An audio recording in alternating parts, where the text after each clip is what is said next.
ओडिशा रे नुआ सरकार प्रतिष्ठा हला परे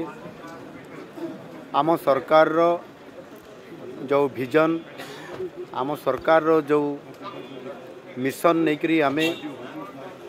गत 7 मास हला ओडिशा को समृद्ध करिवा पई ओडिशा रे इन्वेस्टमेंट किबड़ी भाव में बढ़िबो देश भितरु एवं देश बाहरु इन्वेस्टमेंट केमती आसीबो ताकू नेइकरी निरंतर भाव में आम सरकार काम करी चली छंती। विशेष करिकी शिल्प क्षेत्र रे आईटी क्षेत्र रे एवं ता सहित मध्य केमिकल्स पेट्रोकेमिकल्स रिन्यूएबल एनर्जी ये समस्त को आधार करी जेते बेले आमे आम नुआ सरकार रो मिशन को लेकर आमे आम सरकार रो कार्यक्रम आरंभ करलु एवं विशेष करिकी उत्कर्ष ओडिशा को आगो को नेबा पाई Utkarsh Odisha make in Odisha conclave 2025 रो जेते बेले ये कार्यक्रम को आमे त्वरान्वित कलु। आमे प्रथम रे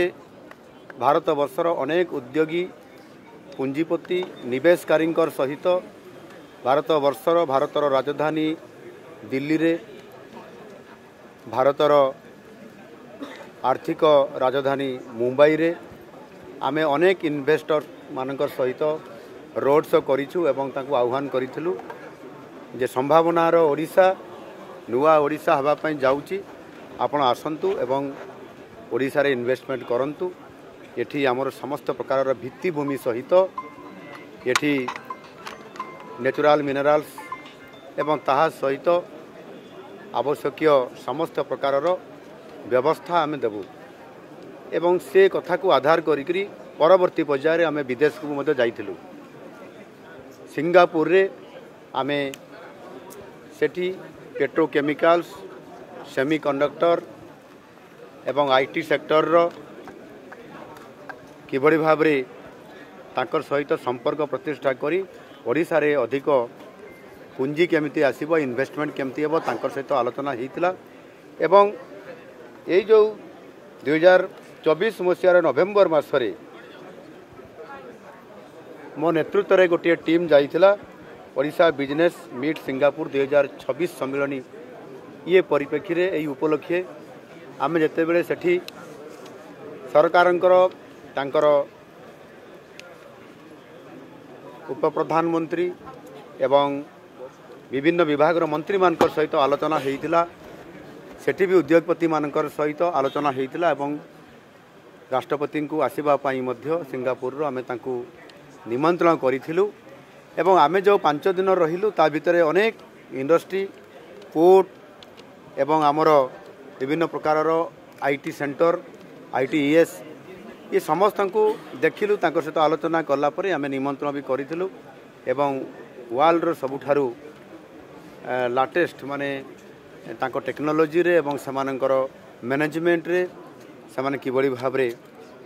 अधिक पारदर्शिता लाभ करिसंती एवं तांकर सहित आमर कोलाबोरेशन हेले ओडिसा रो मध्य प्रभुत्व डेवलपमेंट हे पारिबो ये विभिन्न सेक्टर रे और सेति पई आम निमंत्रण जो आमे करितलु से निमंत्रण को आज रक्षा करिकरी आम रिपब्लिक ऑफ सिंगापुर रो आमर राष्ट्रपति महोदय आज 2 दिनिया आज एवं आसंता काली पर्यंत एठी आसीछंती से भारत को आसीछंती एवं स्वतंत्र भाव रे भारत को आसिला परे ओडिशा को आसीछंती। ओडिशा रे से एठी विशेष करिकी 8टी प्रोजेक्ट उपरे एमओयू आज करागला तांको सरकार सहित एवं सेतिरे विशेष करिकरी industrial park green hydrogen corridor PCPIR एवं new city plan new energy cleantech skilling of future एवं सेमीकंडक्टर आमे जेबड़ी भाव आलोचना करिथिलु प्रथम थर करी विदेशरू एक स्वतंत्र भाव रे से राष्ट्र मुख्यंकर सहित आलोचना कला परे आज से ओडिशा को आसी एठी वाल स्किल सेंटर रे जेबड़ी भाव रे से एठी आसिले आलोचना हैला प्रथमे आईटीसी होटेल्स रे तांकर सहित आमर द्विपाक्षिक आलोचना आरंभ हैला एवं आफ्टरनून रे एठी से आसिकी तांकर सहित इंटरप्शन हैला एवं आमे कौन करने चाहूँ आम कौ स्थित अच्छु आमको किभली भाव में सरकार सिंगापुर सरकार सहयोग कले आम आग को जापरू ए उभय देश और आम राज्यर प्रभुत्व बेनिफिट हम एवं ता सहित आम पिला माने जो मैंने स्किल सेंटर से मैंने काम करूँ से विजिट करले देखिले सहित इंटरप्शन है अति चमत्कार भाव में ये जो कार्यक्रम है से आम सरकार एवं मु निजे आम बहुत अत्यंत आनंदित अच्छु खुशी अच्छु जे आज 8टी विभागर MOU साइन होती द्वारा आगामी दिन में भविष्य में आम ओडिशा को इन्वेस्टमेंट आसीबो एवं ताहार सहित आम किभली भाव में टेक्नोलोजी उपरे सेमिकंडक्टर उपरे एवं पोर्ट उपरे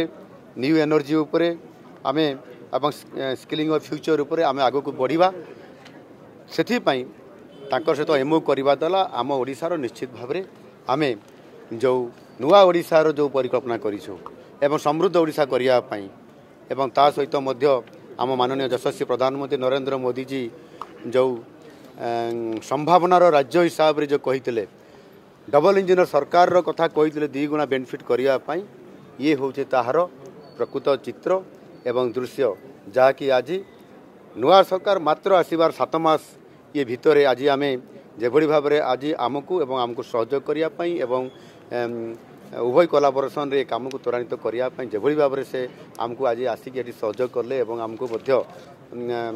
आम कार्यक्रम रे खुशी व्यक्त करले सहयोग करने संपूर्ण भाव में हाथ बढ़ेले 8टी विभाग MOU होती आहरी अनेक विभाग आगामी दिन में